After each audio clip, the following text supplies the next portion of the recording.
this newfound connection of hearing the voices and trying to figure out what's going on. Mm-hmm. How is it going to affect your relationship, the sibling relationship? I mean, it was a little strained before taking the trip. Now all of this has happened.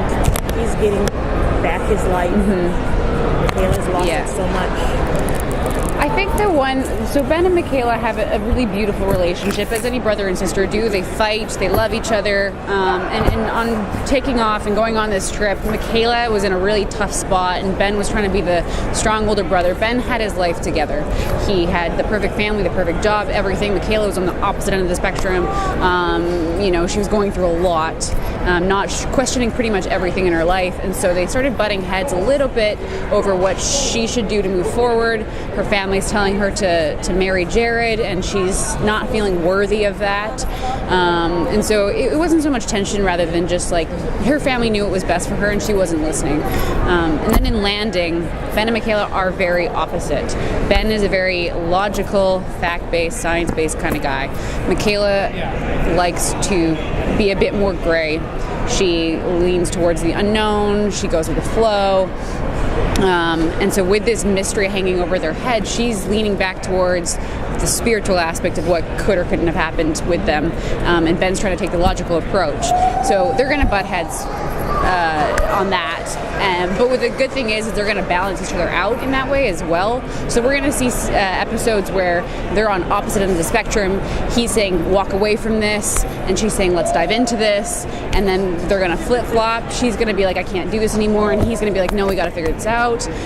But at the end of the day, what's really, really awesome about Ben and Michaela is they'll always have each other's backs. They'll always balance each other out. And they are there for each other at the end of the day. That relationship was so strong. It reminds me a lot of my brother and me. And you guys portray it like really perfectly. And was that rapport with Josh like just right away? So it was easy for you to develop this relationship? Jared. Josh and I met at one of the auditions, and we had to read together, and he's such an awesome guy that it just felt so comfortable and so natural to do the scene with him, and we have a lot of similarities as human beings, and so it was just easy to connect with him, and that really hasn't gone away. The more I've gotten to know him, the easier it's been. He really has become my older brother in real life. He's had earfuls of everything, and I've asked him for advice, and he seems like a good person. He's an awesome human being, so I'm really lucky to have him as my den on the show. Yeah. She's going to explore this connection with the other passengers. Yeah. Oh, sorry. Say the question again. Yeah, she's going to explore this voice, this connection with the other passengers. Yeah, so what's cool is by the end of the first episode, we see that it's not just Ben and Michaela hearing these things, and we see this group of people around the plane, and over the course of the season, we realize that they're going to have to use each other, and their paths are going to cross multiple times to figure out what's going on with them, and it's not going to appear to everyone in the exact same way. It's going to look different for everyone. Like some of the callings Ben has, I don't have, and some of the callings that I have, he doesn't have. So really it's just like this big puzzle that we all have to use each other to make complete. Can you tell me about the audition process for the show? Like when you got the script and how many auditions you have to go for, like what attracted you? It's actually funny. This was weirdly the easiest process that I've ever had in getting a role, but I was attached to another show, and when you have that contract, you're not supposed to do pilot seasons. Somehow I snuck into the audition, but I was only in town for like a day. I had just moved down to LA, and I was kind of scattered, and I got this audition. I hadn't read it, and I was like, I don't think I can go. I might turn it down. I'm really tired. And then I got home and I read the audition. I was like, there's no way I'm turning this down. It was such a unique script. I had never seen a show like this that grabbed me the way that it did, with the mystery on top, with the mystery on one side and just the really complex characters on another side. So I chose to go to the audition. I met Jeff and Jackie, two of the producers, and then a week later they screen tested me with Josh, and that was it. Are you nervous when you screen test because you're so close to really getting the part, and it's like it could be a game changer, it's a life changer. But, how's your mind? I am the bridesmaid, never the bride. So I have screen tested for so many things and never gotten them that by this point I was like, I'm not gonna get it. It's fine. On top of the fact that I was still attached to another show, so even that I was like, whoever gets this is gonna be so lucky, but it's not gonna be me because one, I never get it. I'm that person, and two, I like contractually obligated to something else. But thankfully, stars aligned, and here I am. So I'm really lucky. Do you have anything about J.R. Ramirez that nobody knows about? Any dirt on him? Ooh, I like this question. He's obsessed with his dog. Obsessed with his dog. And it's a really cute dog, so I can't blame him, but he's obsessed. Yeah. I love that. Yeah. I probably have better ones too, so ask me again. But for right now, I'll leave it at that. Is it hard playing the role when you don't know what's happening? Yes and no.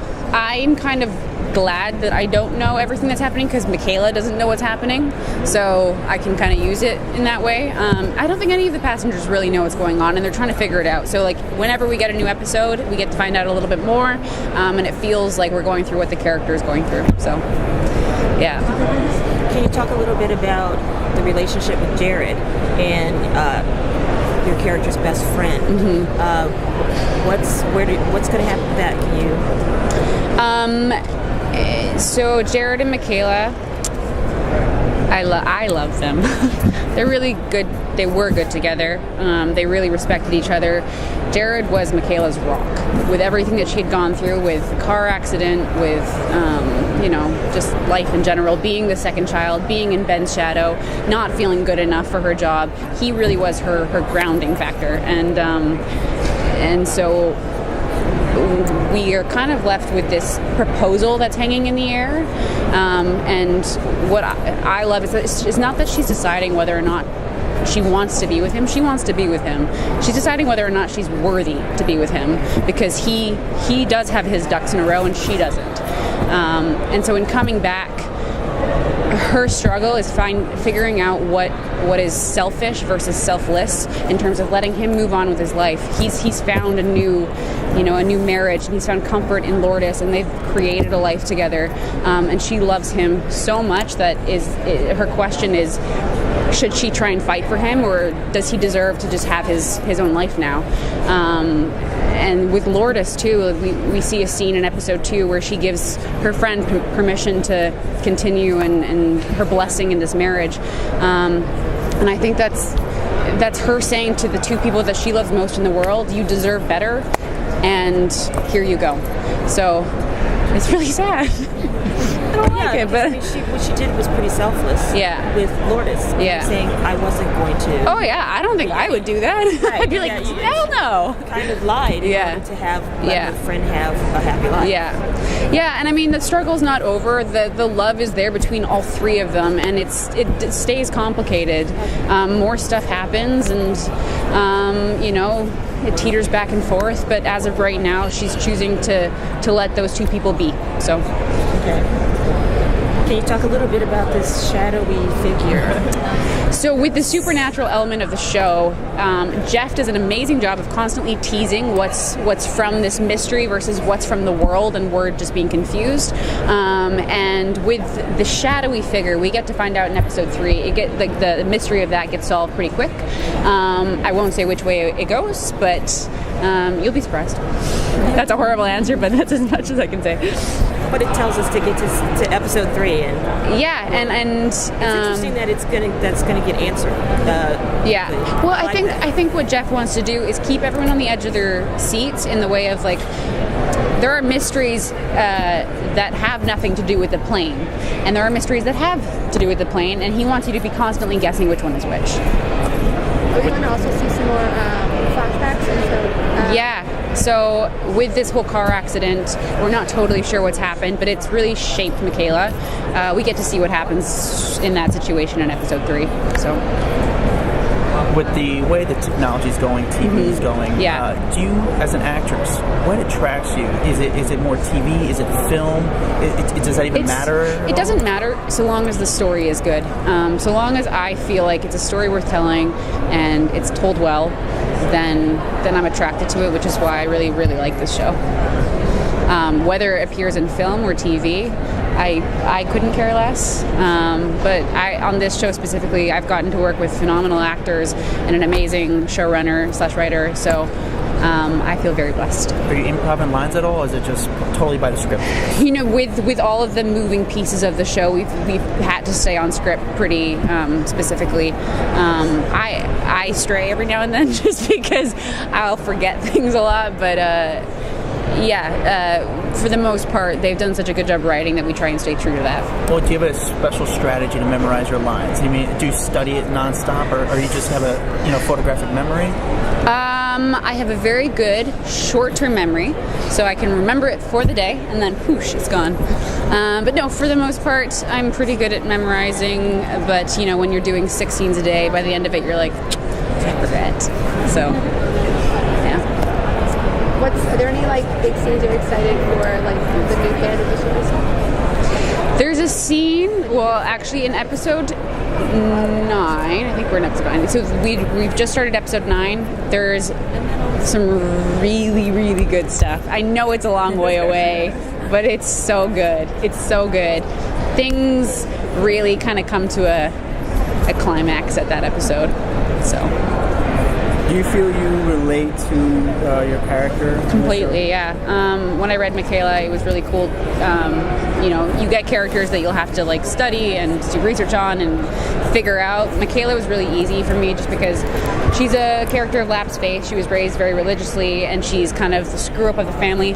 I can relate to that. I was raised by a pastor, and I'm a middle child, and so I've had my own journey of figuring that kind of stuff out. But she keeps putting one foot in front of the other, so she's like the version of me that's super strong, and I love that.